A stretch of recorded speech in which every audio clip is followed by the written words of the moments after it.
알파와 오메가가 되신 하나님 아버지, 하나님이 주신 이 생명의 말씀, 알파, 창세기와 오메가, 계시록 말씀을 나누기를 원합니다. 인간의 지혜와 지식으로 하지 않게 하시고 성령께서 깨닫게 하신 말씀을 영으로 전하기를 원합니다. 영의 귀를 열어주시고 눈을 열어주시고 우리의 심령을 열어서 말씀을 깨닫기를 원합니다. 그래서 아버지, 이 생명의 말씀을 가지고 우리의 삶을 살게 하시고 우리의 사명을 감당하게 하여 주옵소서. 주님 오시기 임박한 이 마지막 때 이 말씀, 영의 양식을 우리가 먹고 또 이 양식을 나누는 충성된 청지기들이 되게 하여 주옵소서. 그래서 주님 앞에 정말 착하고 충성된 종이라고 인정받는 삶이 되게 하여 주옵소서. 예수 그리스도의 이름으로 기도하옵나이다. 아멘. 요한계시록 22장 13절. 나는 알파와 오메가요, 처음과 마지막이요, 시작과 마침이라. 태초에 하나님이 천지를 창조하시니라. 창세기 1장 1절 말씀입니다. 이렇게 시작된 말씀, 시작하는 말은 알파죠. 말씀이 내가 진실로 속히 오리라. 아멘. 주 예수여 오시옵소서. 예수 그리스도의 은혜가 모든 사람에게 있을지어다. 아멘. 계시록 22장 끝절로 마칩니다. 마친단 말은 오메가란 뜻이죠. 창세기 1장 1절로 시작된 알파가 된 말씀이 예수 그리스도의 재림으로 오메가가 됩니다. 알파 오메가 말씀을 시작하면서 왜 알파 오메가 말씀을 전해야 되는가, 오늘 이 부분에 대해서 말씀을 나누기를 원합니다. 말씀이 시작이 되는 창세기를 알지 못하고는 알파가 되시는 창조주 하나님을 절대로 알 수가 없습니다. 또한 말씀의 결론이 되는 계시록을 알지 못하고는 오메가 되신 구세주 예수 그리스도를 알 수가 없습니다. 요한복음 17장 3절에는 이런 말씀이 있죠. 영생은 곧 유일하신 참 하나님과 그가 보내신 자 예수 그리스도를 아는 것이니이다. 영생은 무엇을 해서 얻는 게 아니에요. 근데 우리는 그렇게 많이 알고 있어요. What to do. 내가 뭘 해야 영생을 얻는다. 근데 아니에요. 성경은 뭘 합니까? 하나님과 예수 그리스도를 아는 것이 영생이다. 자, 이 말을 다시 뒤집으면 예수님과 참 하나님을 모르면 영생이 없다는 거예요. 그러니까 영생은 what to do가 아니고 what to be, what to know. 아는 것입니다. 뭘 아는 것이에요? 참 하나님과 그가 보내신 예수 그리스도를 아는 것이 영생이라. 창세기를 통해서 우리는 참 하나님을 아는 거예요. 계시록을 통해서 또한 그가 보내신 예수 그리스도를 아는 것입니다. 그래야 우리 영생을 얻을 수가 있는 거죠. 마태복음 4장 17절에 보면 이때부터 예수께서 비로소 전파하여 이르시되 회개하라 천국이 가까이 왔느니라 하시더라. 여러분, 이것이 예수님의 첫 공식 메시지입니다. 회개하라. 왜 예수님은 회개하란 말로 공식 메시지를 시작하셨을까요? 뭘 회개하라는 겁니까? 회개가 뭘까요? 다시 말하면 우리가 하나님을 알고 예수 그리스도를 알기 위해서는 회개해야 돼요. 천국이 가까웠단 말은 그 천국은 뭐예요? 앞으로 죽은 다음에 가는 천국? 물론 그런 천국도 있지만 바로 하나님을 알고 예수 그리스도를 알므로 영생을 얻는 것이에요. 영생을 얻기 위해서는 첫 번째 우리가 해야 될 일은 회개하는, 그 회개가 뭡니까? 호세아서 6장 1절에는 이렇게 말씀합니다. 오라 우리가 여호와께로 돌아가자. 여호와께서 우리를 찢으셨으나 도로 낫게 하실 것이요 우리를 치셨으나 싸매어 주실 것입니다. 여호와께서 이틀 후에 우리를 살리시며 셋째 날에 우리를 일으키시니 우리가 그의 앞에 살리라. 하나님이 우리를 찢고 우리를 치시는 이유가 회개하지 않아서요. 근데 회개가 뭐예요? 하나님께로 돌아가는 게 회개예요. 돌아가는 겁니다. 돌아가는 게 뭐예요? 호세아 6장 3절에 그러므로 우리가 여호와를 알자. 힘써 여호와를 알자. 회개가 뭐냐? 하나님을 아는 게 회개라는 거예요. 알되 힘써 여호와를 알자. 다시 말하면 모든 죄의 뿌리, 원인, 시작은 어디서 오는 거예요? 하나님을 모르는 데서 오는 거예요. 그분에게로 돌아가는 것이 회개라면 그분에게 돌아가기 위해서는 하나님을 알아야 돼요. 어떻게 알아야 돼요? 힘써 알아야 돼요. 이사야 1장 2절에는 이런 말씀 있죠. 하늘이여 들으라, 땅이여 귀를 기울이라. 여호와께서 말씀하시기를 내가 자식을 양육하였거늘 그들이 나를 거역하였도다. 소는 그 임자를 알고 나귀는 그 주인의 고유를 알건만은 이스라엘은 알지 못하고 나의 백성은 깨닫지 못하는도다 하셨도다. 슬프다 범죄한 나라여, 허물진 백성이여, 행악의 종자여, 행위가 부패한 자식이로다. 그들이 여호와를 버리며 이스라엘 거룩하신 이를 만으로 여겨 멀리하고 물러갔도다. 무슨 말입니까?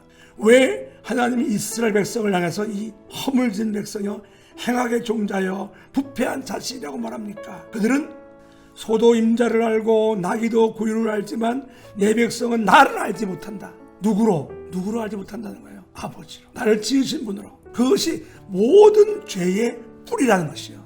슬프다 범죄한 나라요, 허물진 백성.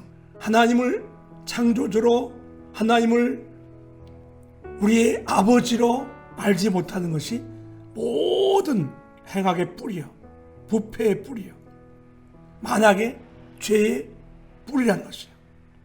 그 전도서 12장 1절에 솔로몬은 이렇게 말하죠. 너는 청년의 때 너의 창조주를 기억하라.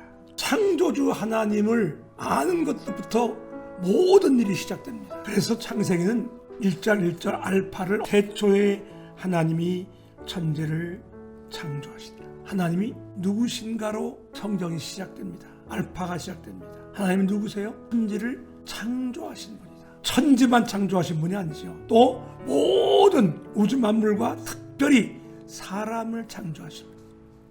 그것이 창세기입니다. 그래서 우리의 믿음의 시작, 우리의 모든 인생의 문제의 모든 것의 시작은 하나님을 창조주로, 우리의 아버지로 아는 데서부터 시작이 됩니다. 창세기 알파를 반드시 알아야 돼요. 또한 마찬가지로 오메가 계시록은 예수 그리스도가 누구이신가로 맞춰집니다. 요한계시록 1장 1절 시작 어떻게 됩니까? 예수 그리스도의 계시라. 예수 그리스도로 시작됩니다. 그리고 요한계시록 맨 끝장 우리가 아는 거죠. 이것들을 증거하시니라 가라사대 내가 진실로 속히 오리라 하시거늘. 오메가 되는 요한계시록의 마지막 결론이 뭡니까? 내가 진실로 다시 온다. 다시 오실 분. 그 주 예수의 은혜가 모든 자에게 있을지어다. 예수님은 누구시냐? 메시아다. 다시 오실 분이다. 그 주님이 다시 오심으로 모든 것에 종말이 지어진다. 결론이 지어진다. 그래서 어쩌면 참 강조해서 말한다면 창세기를 모르면 우리는 성경을 모르는 거예요. 하나님을 모르는 거예요. 뿌리를 모르는 거예요. 또한 계시록을 모르면 우리의 결론을 모르는 거예요. 예수 그리스도를 모르는 거예요. 이 알파 오메가 이 말씀을 시작한 이유는 바로 여기에 있습니다. 1974년 제가 성령 세례를 받고 나에게 가장 큰 변화가 뭐였냐면 내 눈에서 육의 비늘이 벗어진 것입니다. 사도행전 9장 18절에 바울이 고백했죠. 내 눈에서 육의 비늘이 벗겨져서 다시 보게 됐다. 저는 실제로 성령 받고 내 눈에서 이 비늘이 떨어지기 전까지는 이 말이 무슨 말인지 몰랐습니다. 근데 실제로 이 역사가 나에게서 일어난 다음에 이게 이 말씀이구나. 그때부터 근 40여 년 동안 저는 성령의 기름 부음을 통해서 요한일서 2장 20절의 말처럼 성령의 기름 부음이 너의 모든 걸 가리킬 것이다. 맞습니다. 그때부터 성령께서 나의 기름 부음을 통해서 말씀을 가르쳐 주시기 시작했어요. 그때부터 기름 부음을 통해서 깨달은 하나님의 말씀, 특별히 제일 먼저 저한테 주님이 가르쳐 주신 말씀이 창세기였습니다. 둘째 날 궁창 위의 물에 대한 말씀을 주시면서 하나님이 궁창을 주시고 궁창 위의 물과 아래의 물로 나누셨죠. 제가 그걸 읽는데 성령님이 저한테 물으시는 거예요. 물이 뭐냐? 물은 말씀입니다. 그래, 그러면 궁창 위의 물과 아래의 물이 있는 건 아느냐? 모르겠습니다. 내가 이제부터 너에게 궁창 위의 물과 아래의 물로 나눠주는 것을 보여줄 것이다. 궁창 위에 무엇인가를, 물이 무엇인가를 가르쳐 줄 것이다 하면서 눈을 여시고 영을 여셔서 창세기 말씀 속에 있는 궁창 위의 물을 여시기 시작했어요.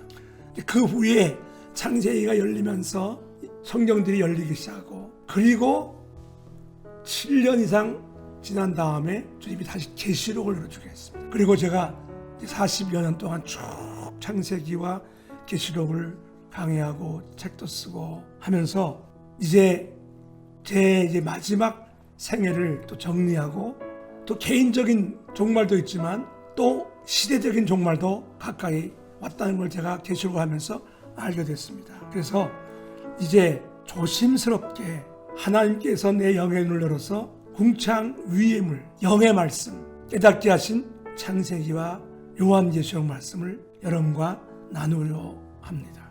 정말 하나님께 저에게 열어주신 특별히 요한계시록을 통해서 이제 저는 주님의 재림의 때가 너무 가깝다는 것을 절실히 느끼고 있어요. 제가 81년부터 요한계시록을 본격적으로 전하기 시작했는데 이제 40년이 넘었잖아요. 돌이켜보면 40년 전에 제가 계시록을 전했던 거하고 지금의 계시록은 많이 달라졌습니다. 달라졌단 말은 틀렸단 말이 아니라 더 말씀 계시록이 열렸다는 얘기죠. 제가 81년도 전할 때는 앞으로 될 일이었던 말씀이 이제는 이미 되어져 버린 것들이 많아요. 그만큼 계시록이 많이 열렸습니다. 그래서 제가 계시록을 다시 또 전하면서 이제는 정말 주님이 주셨던 이 계시록 말씀이 성취하는 시대에 와 있구나. 주님은 마태복음 24장에서 마지막 때에 대한 말씀하고 결론의 부분에서 42절에 이런 말씀했죠. 그러므로 깨어있으라. 어느 날에 너희 주가 임할는지 너희가 알지 못함이니라. 이러므로 너희도 준비하고 있으라. 생각지 않은 때에 인자가 오리라. 그렇습니다. 이제는 정말 깨어있을 때예요. 언제 주님이 오실는지 우리 알지 못합니다. 전 개인적으로 말씀드리고 싶은 것은 주님의 재림이 언제 올지는 몰라요. 진실로 가까워졌어요. 그러므로 45절에 충성되고 지혜 있는 종이 되어 주인에게 그 집 사람들을 맡아 때를 따라 양식을 나눠줄 자가 누구냐. 주인이 올 때 그 종이 이렇게 하는 것을 보면 그 종이 복이 있으리라. 누가 복이 있다는 거예요? 주인이 올 때 그 종이 이렇게 하는 것을 보면 그 종이 복이 있으리다. 때를 따라 양식을 나누어 주는 것. 때를 따라. 때에 따라 말은 때에 맞춰서 그 말이에요. 주님의 재림의 때에 맞춰서 이 주님의 때를 정하는 자들이 복이 있단 말이에요. 어쩌면 지금 주님의 재림의 때가 가까웠는데 우리 하나님의 종들은 뭘 전해야 됩니까? 주님의 때에 대해서 전해야 돼요. 그게 지혜로운 종이고 충성된 종이라는 거예요. 그래서 주인이 올 때 그 종이 때를 따라 맞는 이 시대에 맞는 주님의 재림의 복음을 전한 종은 복이 있는데 그 종에게 주인의 모든 소유를 맡기신다는 겁니다.